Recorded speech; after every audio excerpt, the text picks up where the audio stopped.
rebondis sur ce que tu dis, du coup, Peur.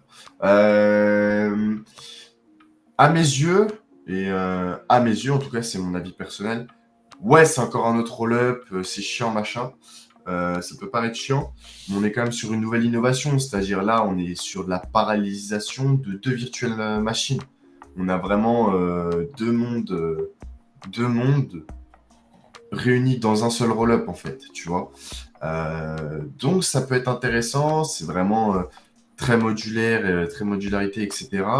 Donc, moi, perso, j'attends de voir ce que ça donne. C'est, pour être honnête, hein,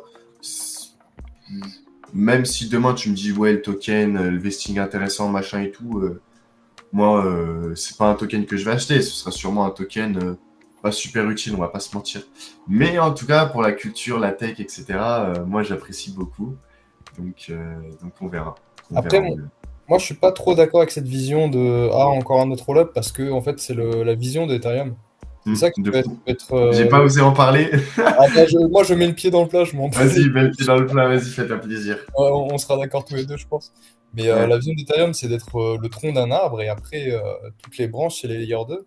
Et plus il y a Mm. de layers 2, plus c'est bullish pour Ethereum et toutes les autres layers 2. En fait, le seul problème actuel, c'est la fragmentation de liquidité.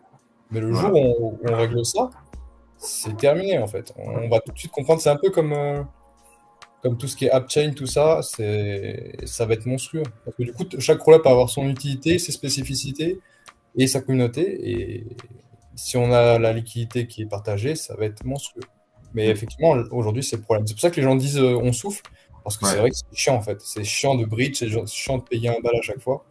Et je Mais comprends. quand tu auras du shared sequencing ou du base sequencing, t'inquiète, Ouais, les gens ils diront plus ça. je pense aussi, Ils hein. diront plus ça.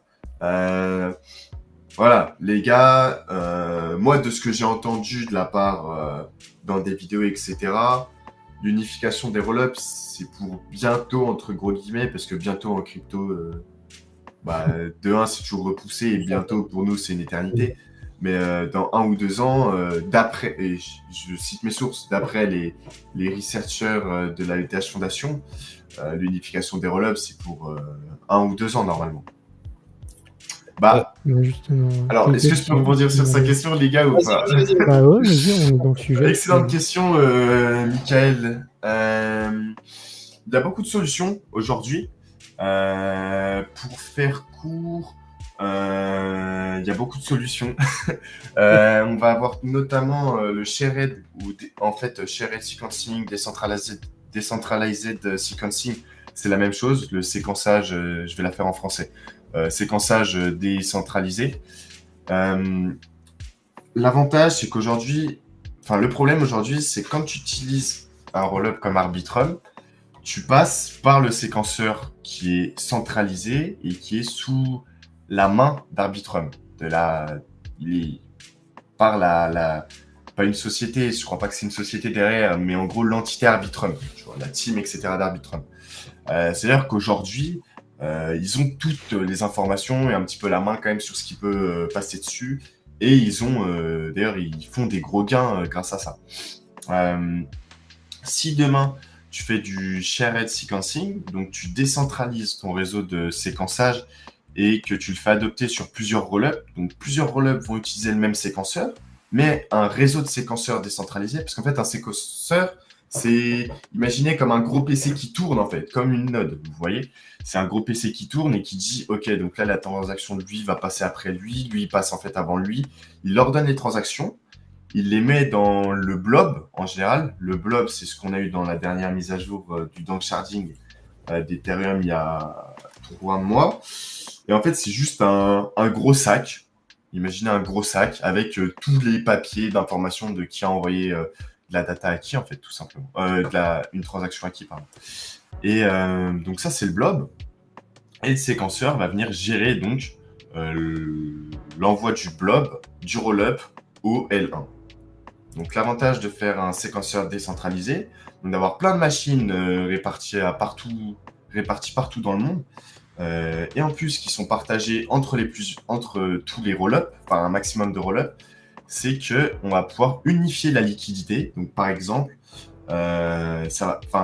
les Anglais, le mot tech pour vous le donner pour la culture, c'est L'Universal Synchronous Composability, c'est juste le fait d'unifier les rollups entre eux, c'est-à-dire qu'un smart contract sur Arbitrum va pouvoir faire appel à un smart contract sur Optimism. La liquidité, si vous voulez faire un swap à 10 millions de dollars, imaginez dans la pool Uniswap sur Arbitrum, il y a 6 millions de dollars en ETH, et dans la pool ETH-USDC, pardon, et dans la pool sur Optimism, il y en a 4 millions. Et vous voulez faire un swap de 10 millions de USDC pour de l'ETH.